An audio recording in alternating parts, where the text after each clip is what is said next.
got these things years ago. They're pretty good little light. You need more light, or this will go brighter too. Oh, good. So. Yeah, make it bright. That's probably bright enough. I probably won't need this. Sorry. Don't let me forget that. If it's not, let me know. I got some tape. We can tape things. Okay. All right. Now I've got this other one up there, so it's probably good.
Would have been 20 seconds. Right. Missed gear. Yeah.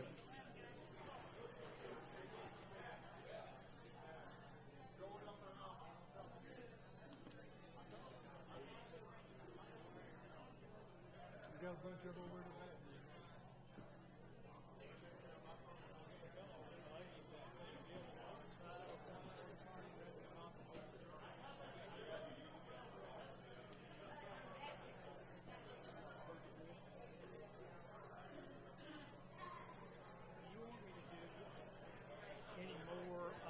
Okay, can y'all hear me? Greg, can you hear me? Can you hear me? 5 minutes. 5 minutes. We're going to start the ceremony in 5 minutes. I've got a little trivia here.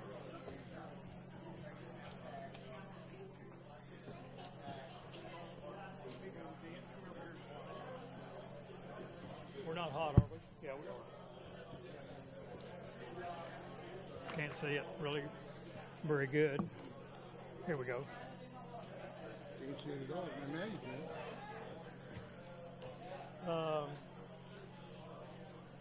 Talking about everybody that loves Texas. We have Sun City, sunrise, sunset, sundown, sunrise, sunny side.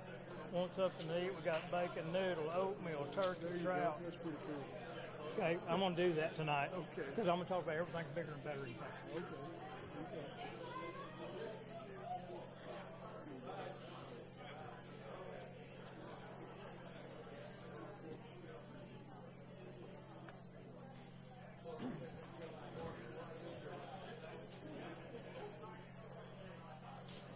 It was a good crowd. And that last go around with all of them, that was really good. Well, I couldn't pass it up. Yeah. No, I didn't know if Georgia would do it or not. That's right.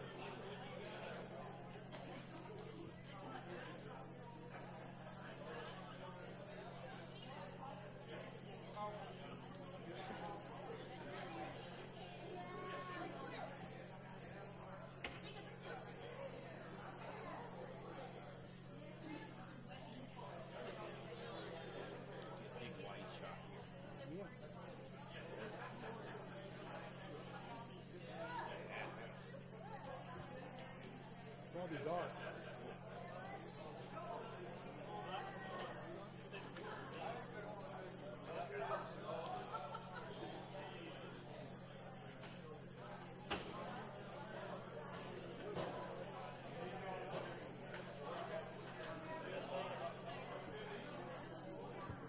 Mr. Ferguson, if you could come up on the stage, Mr. Stevens, if y'all could come up.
Mr. Haley, Jeff, Mr. McLaughlin.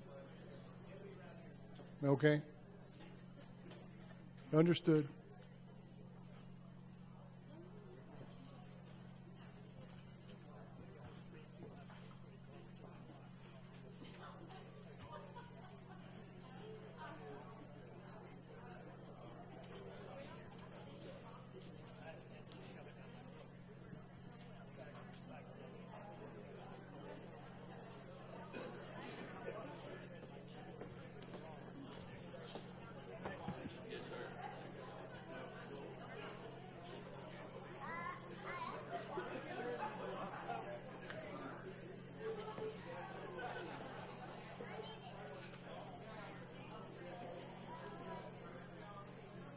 All right, we're about ready to go live, Roger.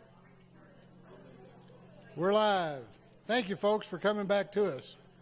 We're going to have our induction ceremony in just a second. I'd like to do a little bit of housekeeping, and I'm going to ask forgiveness from Kathleen Hill, because I'm going to try to do this little PowerPoint on Foy that I've done, and I don't think you've ever seen it. And I'm probably going to ask you to start providing me with some photos so I can update it for upcoming years. A lot of people have heard of Foy Proctor. They don't really know much about him. So I tried to put this together several years ago, and I try to do it without using a script that's read.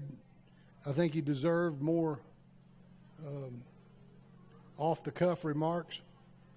So we'll start with the photo of Foy Proctor in his later years, but his personality shows up in that shot with that smile, and he's doing what he loved most, being around horses. This was a different age.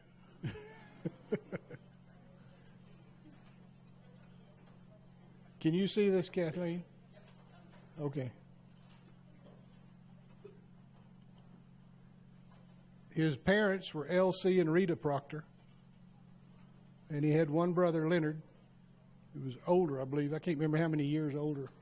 Leonard was several years older. Leonard lived to be over 100 years old, and his mind was as sharp when he died. This was at a young age,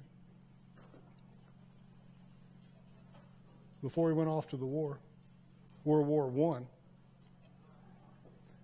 And there's Foy Proctor with Sergeant E.L. May while they were in service in World War I. Leonard and Foy both got sent to the same service area in Europe, which was unusual for two brothers to go, and it was unusual that they'd even put two brothers together and leave a parent without a surviving child if they got lost. E.L. May was the father of a guy named Harley May. How many of y'all remember Harley May from Saul Ross? He was a big paint horse guy. I knew Harley for a little bit. There's a photo of Hal. There she is with her horse. She had a wonderful voice. She was always she was in demand for singing in the choir at the church, and also in demand for singing in a lot of funerals. But she had a beautiful voice. Here's some photos of them together at the ranch, and there's Foy and some of the cattle. I'm not sure which ranch that is either Channing or might have been in Arizona. That picture on the upper right is Rex Allen in the white boots and the white hat. And Foy's holding the calf, the rope. Rex Allen was, I believe it was Prescott, Arizona is where he got involved with Rex. And they helped each other when they'd brand. Foy was always at the head of the parade. He was chairman of the Midland World Championship rodeos, and when I was a kid, that was the biggest thing in town, was the 4th of July parade here in Midland. Had lots of world champion cowboys here at those days. Foy's in the middle. This is a picture at Three Links Ranch of the hands during the works. Not sure. I think that's 3 Links Ranch. I could be corrected, but I think it's 3 Links. See the old wooden pins. Sea Ranch out here north of town. Sea Ranch was, the Chicago ranch was a guy named, meat packer named Nelson Morris out of Chicago had that ranch. It was, originally it was 300 sections. And it was bought by some lawyers and bankers out of Toronto, Canada. The guy named David Faskin, the senior, there was 2 David Faskins. The senior David Faskin bought that ranch and put it together, the ranch, and he had the first manager was a guy named H.G. Bedford. And it wasn't H.G. Bedford that was here in Midland, it was his father. And the H.G. Bedford I'm talking about was founded the city of Benjamin, Texas, I believe. And he worked for Mr. Faskin, and Mr. Faskin got in trouble. He built a railroad from Midland to Seminole, if you can imagine that. Why you would build a railroad from Midland to Seminole, a narrow gauge railroad. It had to go through fences and open wire gates to get the train to go up there. And it was built to haul truck farming produce back to the railhead. Well, first big rain come through one spring, washed the tracks out. This is about 1928. So he'd spent all this money, he'd borrowed money to build that railroad on the ranch, pledged the ranch. Well, the tracks got washed out, couldn't rebuild the ranch, so then he had to pay the note back on the ranch or lose the ranch. So Mr. Bedford got in touch with 2 drilling contractors from Tulsa, Oklahoma, named J.E. and L.E. Mabee, the Mabee people. And Bedford went and worked a deal. We've got the day book that Mr. Bedford had. The library has the day book where he made notes in that day book of an offer from the Mabees, so much an acre, and the note was, it says, sounds like a good deal. We'll talk to David on next trip to California. Well, they ended up making a deal, and they sold half of that ranch, the east half of that ranch, which was bordered by the Lamesa to Midland Highway. And the west half is bordered by Highway 158, pretty much all the way close to Seminole, and from Andrews north, and back towards Midland too. Anyway, both those ranches got covered up with oil, as we all know. And Mr. Faskin had a lawyer here in Midland named Richard Brooks. And Richard Brooks hatched a plan that allowed him to lease for mineral rights, lease the mineral rights, but he only leased them every other section, checkerboarded section. So he kept 100% of the minerals on what he had, leased the other sections. Once they developed those minerals, then they formed their own drilling company. Faskin Ranch did, or Faskin Oil and Ranch, and then they started producing their own minerals.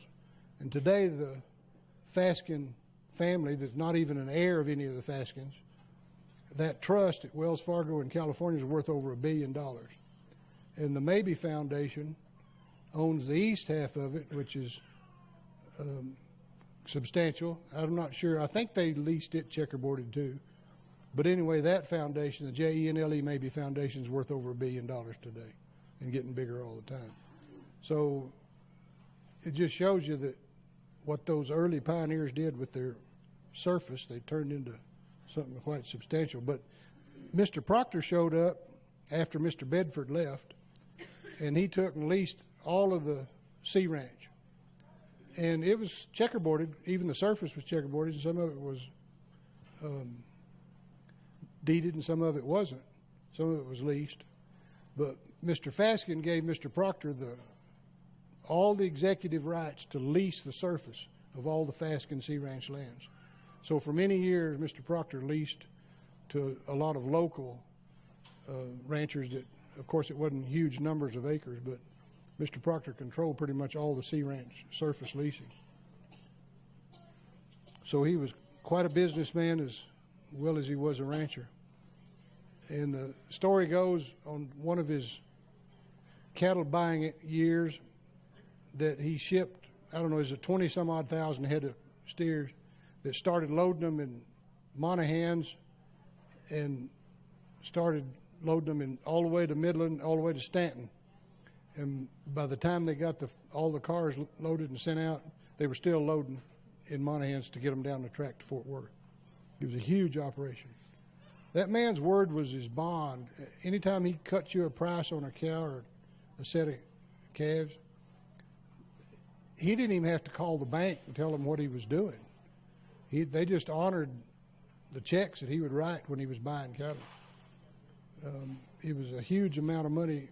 I don't know. So one of these days I'm going to get those numbers converted to today's dollars and just see what it turns into. It'd be amazing to learn that. This is when he took the bank board to Channing. Do you remember that? Mr. Proctor in a white shirt, second from the left. Harvey Hurd's up there. Junior and Beth are there, I think. And I'm not sure. John P. Butler is there. Now, John P. was no cowman, but he was the president of the bank. They were on a holiday, I guess. Here he is when he's at the groundbreaking of the Midland Memorial Hospital, an expansion there. There's a bank board picture of the old First National Bank.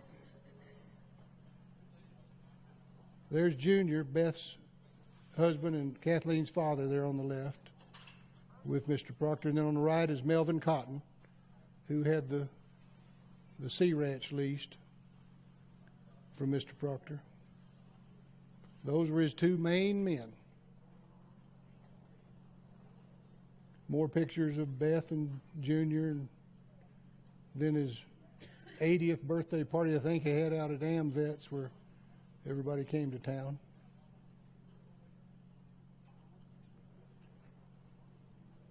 There's all kinds of write-ups on him through the years.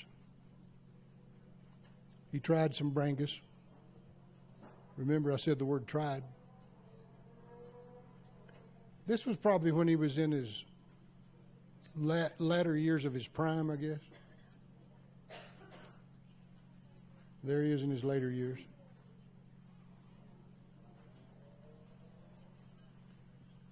One of Chris's daddy's comments about Foy. Foy Proctor has forgotten more about the cow business than most of us will ever know. And another protege, a good friend of his, Foy Proctor was the best judge of a man, a cow, and a horse that I have ever known. That was Tom Lineberry, who had all this country up there at the Frying Pan, west of Kermit. So that gives you a little bit about Mr. Proctor.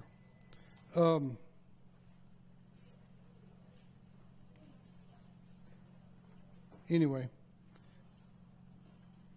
I want to remind you that there's people that have been great supporters of this event for 21 years now. And I'm going to read some of the names of the people that helped this year. If you know these people or talk to them, be sure and thank them for their support of the library and what we're able to do here. Mrs. Myra Best Glass, Mr. Chris Scarber, Mrs. Leighton Donnell, the Doug Fernandez family, Ann and Billy Mitchell, Dawn and Jim Walton, Lynn Cowden, Billy and Liz Green, Barbara and Carl Lane Johnson, Jackie and John Means, Proctor Ranch LP, Bonnie and John Welch, Anderson Ranch, the E Down, Mrs. Rosa Lee Britt, Chip Cole, Ranch Broker. He makes me do that. Chip Cole, Ranch Broker. He didn't have his last name is Broker. Old Chip. June Cowden, Linda Cowden, Joe McGee, Keva and John Anderson, Lynn Yater, and Johnson Ranch and Interest. And again, a big thank you to John Scarber for that meat that he provided for the chuck wagon tonight.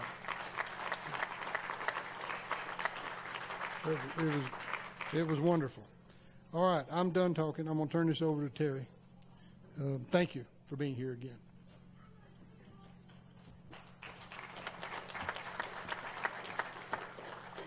Thank you, Pat. Appreciate that. It's always an honor to come back and be part of this great celebration. And I appreciate Pat and Brian and Jeff allowing me the opportunity to come back and visit with all of you again. You know, before we get started here, I'd also like for y'all to do one thing. If you have served in our military or police officer, firefighter, one of our special responders, first responders, would you please stand for me real quick so that we can recognize you, because I know we've got several of our veterans here.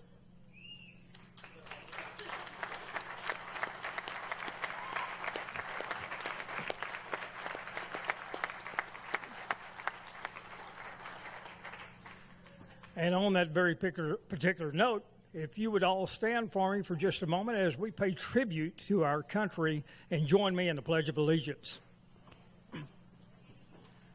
I pledge allegiance to the flag of the United States of America and to the republic for which it stands, one nation, under God, indivisible, with liberty and justice for all. Thank you. Also, Pat alluded to this a moment ago, but how about a nice round of applause for Rick and Shirley Newcomb? Wasn't that food great?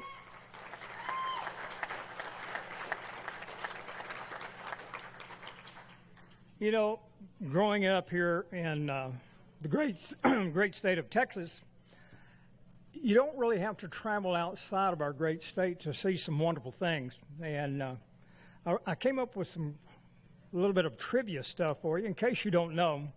But there's some names that come across that are just for Texas.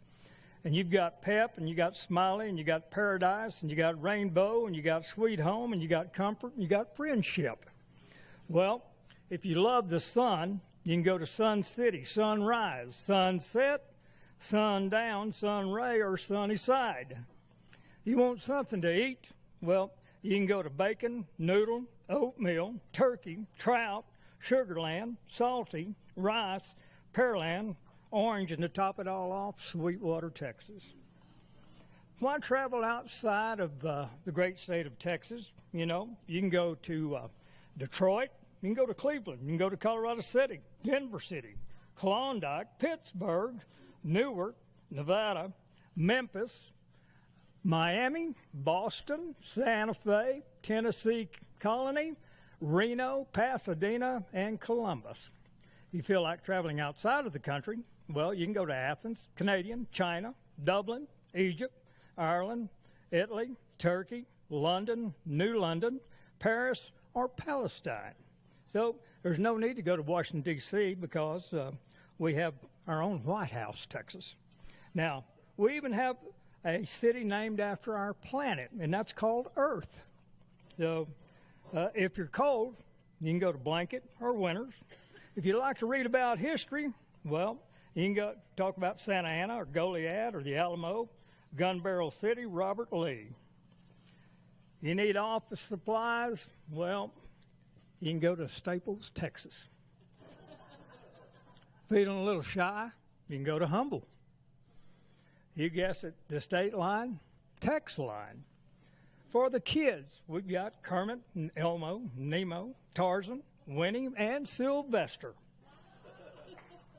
Other cities named in Texas to make you smile: Frog Knot, Bigfoot, Hog Eye, Cactus, No Trees, Best, Very Best, Kickapoo, Dime Box, Old Dime Box, Telephone, Telegraph, Whiteface, and Twitty, Texas. And last but not least, the anti-gore city. It's called Kilgore. And our favorite, of course, Cut and Shoot, Gun Barrel, and Ding Dong, Texas. You know, it's wonderful to be able to kind of make fun of ourselves, but, you know, everybody, if they're not a Texan, they want to get here as fast as they can, and it appears that a lot of them are doing that right now. So, and some of them would just assume that they go back home. Maybe we built the wall in the wrong place. I don't know. You know, again, as we share the stage up here with these gentlemen, and without further ado, we'd like to go ahead and get into the induction ceremony. And our first inductee tonight, Johnny Ferguson. Some people born in West Texas have a hard time leaving this lush and productive part of Texas where the weather never plays a significant part in one's decision making. Such is the life of a permanent resident of this easy living part of the state, Johnny Ferguson, the first of our 21st group of Foy Proctor Memorial Cowman Award of Honor recipients. Johnny was born in Lubbock, Texas on June 28, 1961, to parents Bill and Veda Ferguson. Bill was born in Arkansas and grew up at Kittiquay, Texas, which he probably did believe the Indian name really did mean the end of the trail. Today's population over there is about 400, as the last census was taken.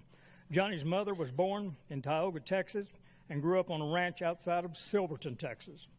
Johnny and his family moved from Lubbock to Texarkana for a while, and after Johnny graduated from high school in Texarkana, he went back west to Clarendon College and enrolled in some ranch management courses. While in the northern latitudes of Texas, he worked for Bud Brainerd at the Canadian for a while, and then life happens, and then he was lured to the thriving metropolis of Big Lake, Texas, seeking the attention of a school teacher named Amy, who had been introduced to him by her brother at Clarendon College. It was a good trip.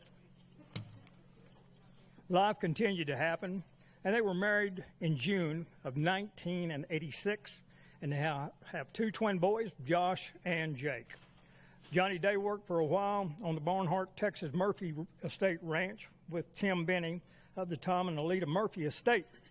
Tim later approached Johnny about leasing part of it, and 35 years later, he's still working on that Erin and Reagan County ranch.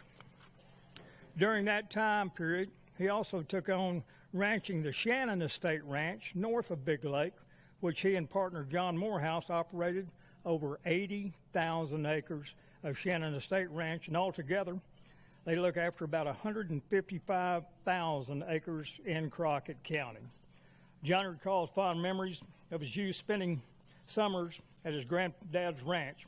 He learned that it was all important to work physically hard and keep his word to others. He and his three brothers used those early lessons to pave their own road of life.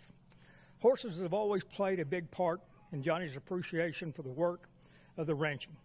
He said that his job just would not be as enjoyable. His grandkids claim that he's old school, which he freely admits, but the truth also is that one of the reasons he continues ranching is because of working cattle horseback with good cowboys. He has done that all the way up through his life and knows no other way.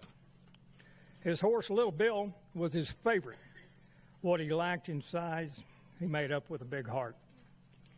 Son Josh, one of the twin boys, lives on the ranch, working daily alongside his dad. Jake is a man of the cloth and helps out when he can. John and Amy have 4 grandkids. Luke is 6, Jackson is 5, Grayson is 4, and Hartley is 4 months old. His hope is these grandkids is that ranching lifestyle will become a family legacy and that some of them will follow in the ranching business. Johnny worries about drought, as we all do, but the direction our nation seems to be heading gives him as much fear as the drought. His crystal ball tells him that there will always be cattle and cattle people, but the economics involved will deter a lot of young people from wanting to ranch. He knows of no better way of life or a way to raise family than to be on a working ranch. He is concerned that a lot of traditional ways of working cattle are fading away. It is his goal to keep these old traditions alive and pass them down to his children and his grandchildren. Ladies and gentlemen, I present to you Mr. Johnny Ferguson of Big Lake, Texas, tonight's first Foy Proctor Memorial Cowman's Award of Honor recipient.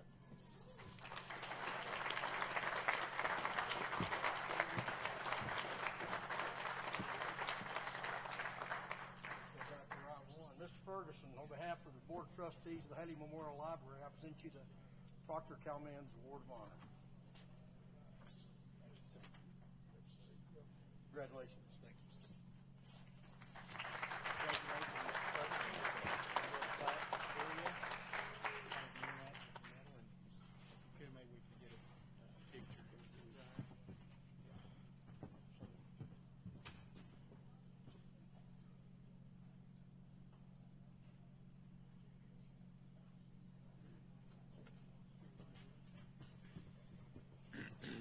This is the hard part. I got a little cheat sheet. I hope that's all right.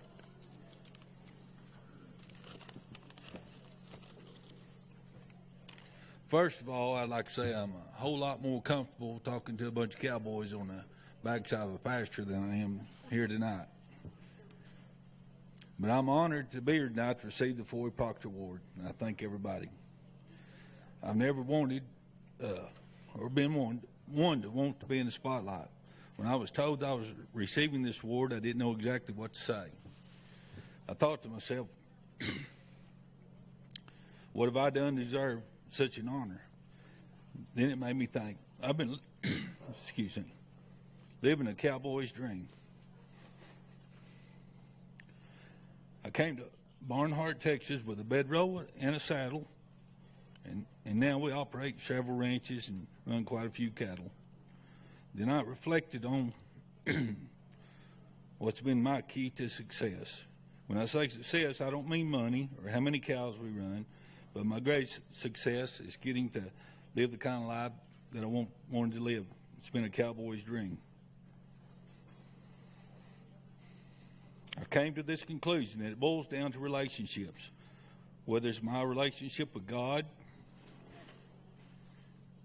my wife, employees, my bank, landowners, or partners. I've learned it can't be a one-sided relationship. When it comes to God, it can't be one-sided. Of course, He is always there for us, and He expects us to put out the effort. The more the effort, the more the blessings.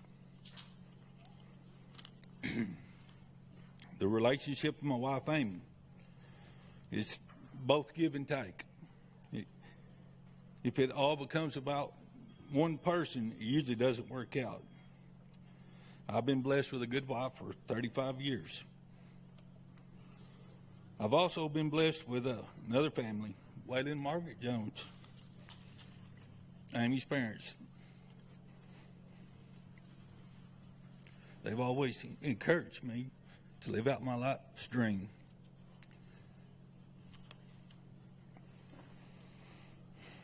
The relationship with my employees is another deal. It's just, it can't be one-sided. It can't just be about me or it won't last. Everything has to feel like we're one family. We have each other's back. I've been fortunate to have the same employees, or some of the same, for over 30 years. A relationship with our bank, again, it can't be one-sided. It has to become more like a partnership, with both parties having an open and honest and willing to go the extra mile to understand the needs of each other. Van Bays is sitting over there. He's my ex-banker.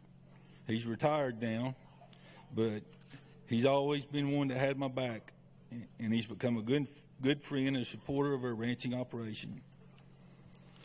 A relationship with the folks we lease country from, again, it can't be one-sided. If it's all take and no give by either party, it won't ever last. I've always tried to treat our lease country just like it were my own. I'd like to think it shows because we've had a couple of larger ranches leased for over 20 years. My relationship with my partner, again, cannot be one-sided. Within a partnership, it's just like a marriage. It can't be all about me. Both parties have to be willing to sacrifice and have each other's back and each other's interests at heart. I've been fortunate to have a partnership with John Morehouse since 1998. He's not just my partner, he's my best friend.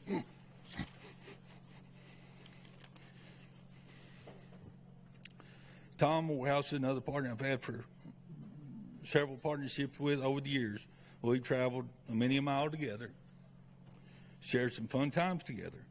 Tom and John have always been two of my biggest supporters. I've learned a lot from both men, and they have my greatest respect. And just kind of something I was thinking about today, but Morehouse Ranch Company is John and Tom. Mike Stevens worked for them.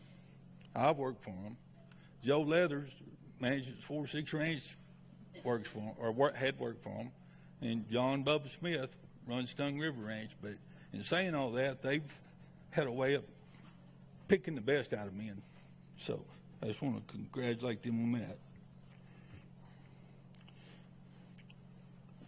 From going to stay with my grandparents as a kid on a ranch in Silverton, Texas, to listening to my brother Gary tell cowboy stories about the Eight Ranch, it kind of instilled something in me early that has made me want to live this life.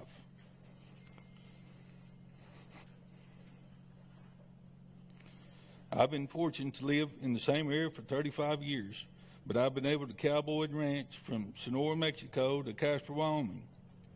We have relationships and have run cattle on some of the largest ranches in the country, like the 4 Sixes, the Bell Ranch, Tongue River, and others.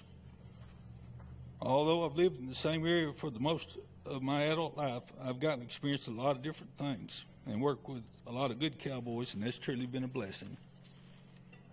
So in saying all this, success to me is not money in the bank, it's building relationships.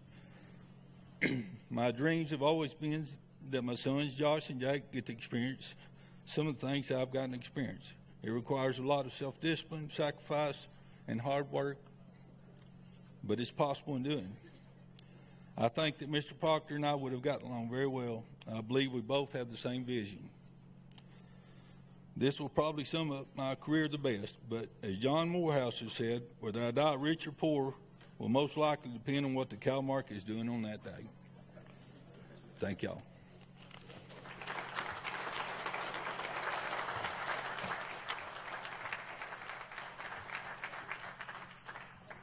Thank you, Johnny.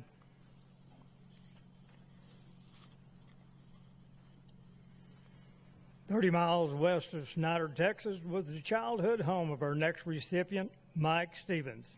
Took his first breath of dry West Texas dusty air in Snyder on June 9, 1945. He lived with his parents, Alan and Opal Stevens, on the Rocker Ranch owned by the Clayton family of Borden County. His dad, Alan, was born in Van Zandt County and his mother in Scurry County. His fondest childhood memories are growing up on the ranch where his dad worked. He had the wide open spaces he used as his personal play park. Learning the values of chores and responsibility of taking care of animals started him on the road of life. He said the best days of his life was when he could start following his dad off to the pasture and not be left behind. One vivid memory was his venture onto the outfitting business. The preacher asked if Mike could let him come out for a day of duck hunting. Mike said, "Sure, come on out." Well, he just forgot to ask Dad about that. And when the preacher showed up, Dad made him go ask Mr. Clayton if it was okay for the preacher to hunt. Mr. Clayton was gracious and allowed the hunt. That lesson taught young Mike Stevens a good lesson about being too big for his britches. Then after all of that, the preacher missed not a bird to take home. Mike had 2 siblings, one brother 15 years older and one sister 11 years older. Both are deceased. After graduating from high school in Gale, Texas, he went to college at Sul Ross in Alpine, Texas. Day working in summer jobs for Gage Holland was the life before his U.S. Army came calling. The Vietnam years were ahead. After the Army, he returned to Alpine and went to work on the 06 for the Coconuts. One ranch job brought a young Susan Scott Smith, the college roommate of the owner's daughter, to visit often. Mike pursued her for a year before marrying her. 1 year later, in June of 1977. She was not ranch raised, but had a love for horses from early childhood. She got to West Texas just as soon as she could. After they married, Mike became involved with the iconic Morehouse family. Working for them for 18 years, Mike had an issue with another prominent ranching name by the name of Middleton. For a few years, every time he had landed a good ranch job, Sam showed up with those little metal signs that you go hang on the headquarters gate. Sam kept selling the ranches out from underneath him. After working for the 4 Sixes Dixon Creek, the New Mexico Spade, and eventually the Joe Kirk Fulton Panhandle Ranch, not unnoticed by his neighbors, Chris Scarborough on the Alamocito Ranch, Mike found a home on this historic ranch for the next 12 years before moving for the last time. Mike and Susan have no children, but have been mentors about the ranching way of life to those that pass through their lives. Mike believes the business and the art of handling good cattle and horses in the old way is important in keeping our culture alive. His fear of drought is as anyone in the business, but he recognized that cow people are in the grass business. He also lives in a country that needs not only gentle soaking rain for grass, but that occasional tank filler too. God looks after the land if people just let him. Knowing that changing times will change people and the way they live their lives, he believes the old ways have their place. The greatest satisfaction he has been in working with great cow people in great cow country on great cow horses. He understands that a horse can outperform any mechanical vehicle in the artful handling of cattle. His favorite horse was named Jay. Mike got Jay when he was a yearling. He had Jay and they were partners for 12 years. He never left Mike a foot. Jay had bottom. Another great horse Mike was paired with was a Kinsavi horse named Parquet, probably the best horse he ever rode. Said he could do it all. Mike believes that the ranching business has always been faced with challenges, and today's times have created new ones. He believes every individual has a calling to their life's work, whether by birth or choice. He believes those called to the ranching will be good stewards to the lands and animals that they work with. He believes that the personal independence and responsibility needed to succeed in ranching will allow for ranchers to adapt and to adjust to the situation at hand. He strongly believes that a person has to trust in God and the guidance, and he will help provide. Ladies and gentlemen, I'm honored to present to you Bowie Proctor Memorial Cowman Award of Honor to Mr. Mike Stevens.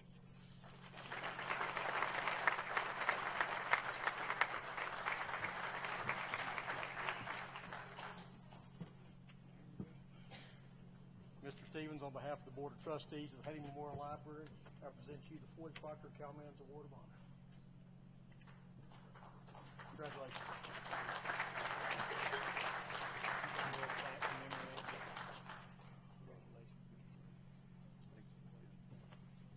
This picture. How's that?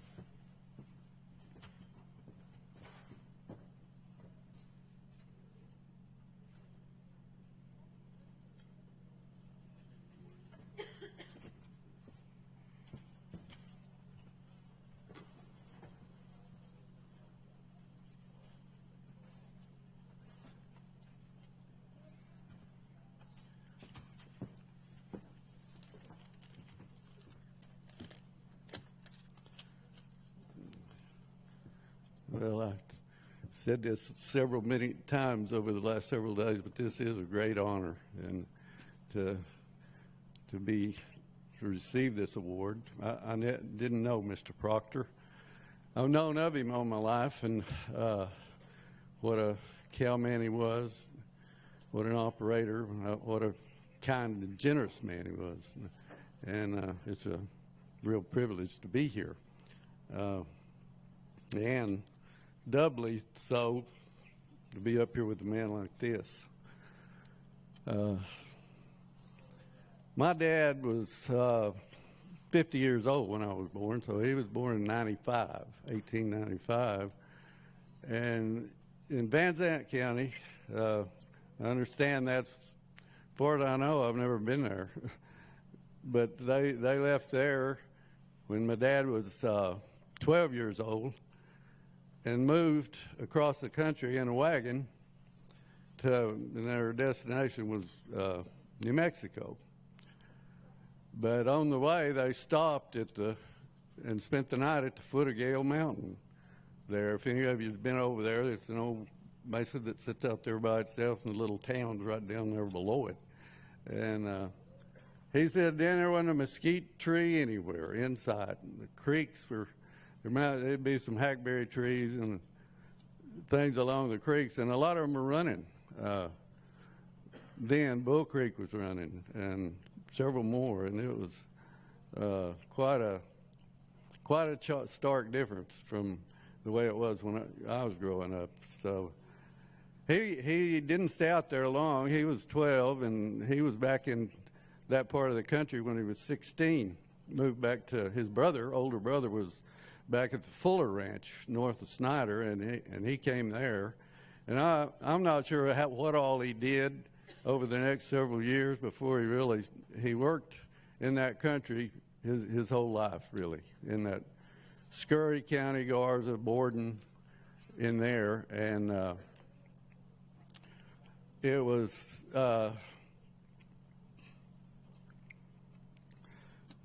he did a lot of things that got to do a lot of things that you just read about anymore. He and his brother at one time, and I'm not sure what all order this was all in, but they had what they called a bronc show. They moved from town to town with wagon, and they drove their horses and rode some of them. A lot of those old horses wouldn't buck without being flanked, and so they'd ride them or use them to pull the wagon, and they'd set up in a town, and they'd ride them, and the locals would ride them, and they'd just put on what they called a bronc show. And they had an old big longhorn steer that he would ride with a saddle, and they'd have to run him back in a chute or something for him to get off because he wouldn't let him off. The little horn stuck way out, and that's the only way you could get off of him. And he thought, honestly, as far as he knew, he was the first man that ever dogged a steer off the running board of a car. Deal like that. They just pull up, they didn't have arenas everywhere like we do now, so they'd have to build one out of cars or be a big trap or something. And, they didn't have pickup men. If they made a ride, they just stepped off of them. I never got off that way. I had other ways of getting off a bucking horse, but so it was a different time. He was in World War II, and I don't know if they were drafted or what, but several guys from that area, they were in the same what we'd call basic training, I guess, but they put them in the cavalry, and they didn't pick up on the Army way of riding horses so much. He said, I think I beat out a trail figure eighting a horse foot deep for them trying to get me to post, like we do. That's more acceptable now. It's a good way to get across the country on a long trotting horse, but they sat down or stood up in their stirrups, and he rode a lot of horses that you didn't want to stand up in your stirrups, and you didn't really want to lean over at the wrong time. So, but anyway, he ended up in the artillery instead of the cavalry. So, but he spent the next several years either on the Fuller Ranch or it was the 9 R's, but it was blown by the Reynolds brothers, and that's where he met Mother. And they were married in 1929, and you know what happened along about then. But then my brother and sister were born, but they went through the Depression, and it had a great effect on their way they lived, and it carried over even when all that was over, and was a little more prosperous. But I didn't come along till because Dad was out on his own for about 10 years. They had country leased north of Snyder, and then it ended up in Borden County. I kind of alluded to that earlier, on a place there, but he went out to the Clayton Ranch and stayed there till we moved to Lubbock, and that's about when I came along. And so I grew up on a ranch there, and the Clayton Ranch, and eventually went on. He wanted, like I said, he wanted us to go to college. So I went on to Sul Ross, and that's where I met Tom and John and Joel, and Dennis came along. Dennis Yaden and I were raised together there in Borden County, but a lot of friends. That was a long time ago now, and it's been great through the years. And but you know, looking back, Gary and I were talking about it earlier today. He kind of brought it up, said he remembered a time whenever he knew what he was going to do. He knew that's exactly what he wanted to do, and that defining moment, I'll call it, with me, I was 15, and I'd been helping Daddy there through the summer, but they needed a little help down at the Muleshoe Ranch. Anderson had it then, and so I just loaded my saddle in a car. He said, send him down here and we'll mount him. And he put me on a really good horse, real nice horse, and we gathered this pasture, and they were cattle we were going to sex, cut the steers and the heifers. We owned their mothers off, and so when we come in on drive to the roundup ground, I was sitting right there between the cut and the roundup, in other words, where all the work was going to be, and he let me stay there instead of putting me down there to hold the cuts like I should have, probably, and most people would have, an old kid, but I'd sat out there and watched for years, you know, and I thought, man, I want to try that, and I really think I can handle that. But so it was a day that everything just really went good, and I just had the biggest time, and that's when I knew that's where I wanted to stay. I mean, I'd been raised on a ranch, but that's where I wanted to, when I really knew that's what I wanted to do. And went on off to college and the Army, and came back and spent a couple of years at the Coconut Ranch. Gage Holland had been real good to all of us through college, and while we were around there, giving us work and just kind of taking care of us and mentoring us and chewing on us if we needed it. And so I'd been working for him when I left, but when we got back, there just wasn't anything there, so I went to Coconut Ranch, and it was a great experience. I spent part of it at a camp up there they called Number 9 during the late winter. And all I had was 7 horses. I didn't have a vehicle up there, 7 horses, and did all my cooking and learned how to make biscuits and gravy and that kind of thing. And it was a great experience. I was checking boggy places and feeding bulls, and washed my clothes and myself in a number 3 wash tub. And but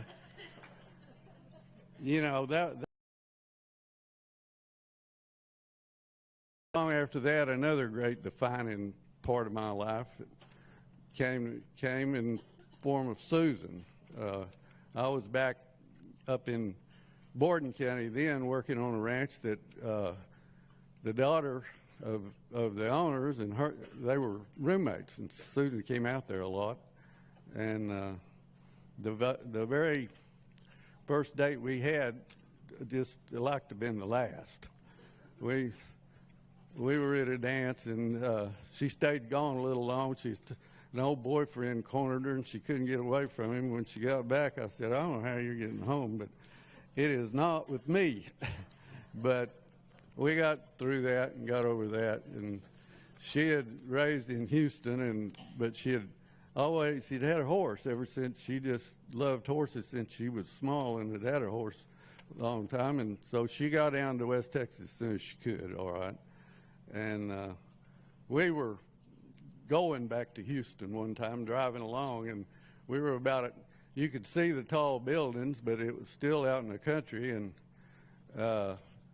there's a bunch of yearlings going up the fence, and Susan was laying over there acting like she was asleep, and I just said out loud, I wonder where them cattle are going. She said, they're trying to get to West Texas. So that's where her heart was, and it's been 44 years, and it's been great. We never had children, but we always kind of felt like we'd mentored or had some input along, either as Sunday school teachers in church or whatever, and hopefully that we we did, and that's the way I've always felt. I hope that I would pass on what I've learned and picked up from others along the way, and like Johnny was saying, there's things that are going to fade away if we don't take care of them, and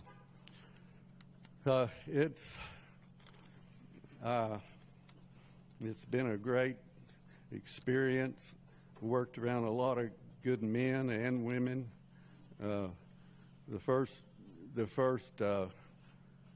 real solid ranch job I had was when the Morehouse Ranch Company leased that place in Borden County, and Tom and John and Togo was still around then there, but Tom and John were running things, and it was a big operation there, and they let me grow down there, give me free reign in a lot of ways, and just kind of let me take care of it, and I learned a lot of things and was able to experience a lot of things because they were that good and trusting, and I'm thankful for all that. I took a little spell where it seemed like we couldn't stay anywhere for a while.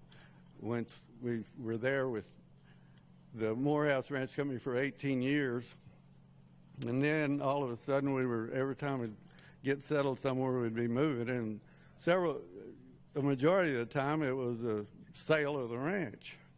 And Sam Middleton, I think most of you probably know Sam or familiar with him.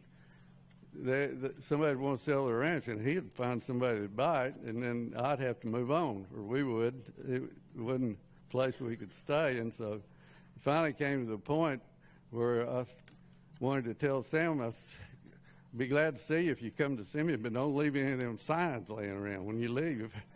And but to get through there, you know, every step, sometimes it seems like it's taking a step back, losing ground, but we always came out in a little better shape than where we started. And it seemed like everything, even though sometimes it looked like we just weren't getting anywhere at all, well, things would just come about. I was sitting there talking to Jim and Shell about that, and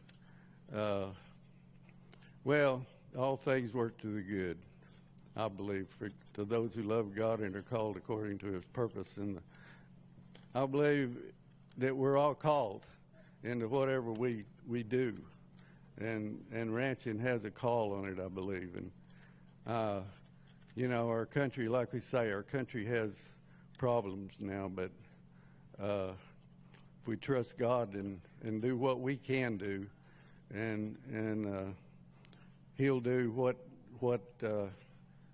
we can't. And so it is a great honor to receive this award, and I want to thank all of you that are responsible for putting this thing on, and all the work you do and what it takes to have a thing like this, and just the fact that it is here, and especially when it's in honor of a man like Foy Proctor. So to me, like, by honoring us, the ones that have received the award, the ones that have already received it, and the ones that will, you honor God, because you honor God because he's the source that gives the gifts and the abilities to do what we do.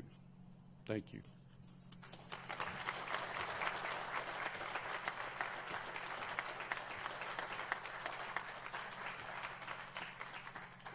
Well, once again, ladies and gentlemen, as we close it out tonight, we want to thank the people that are joining us on the World Wide Web. If you would like a copy of tonight's proceedings, I know that you can go to AV Workshop, and he'll have DVDs later on. So, again, give these guys another round of applause. Give yourself a round of applause as well. One last thing, you know, it's not what you take with you when you leave this world, it's what you left behind. And so try to leave a legacy for your family as well.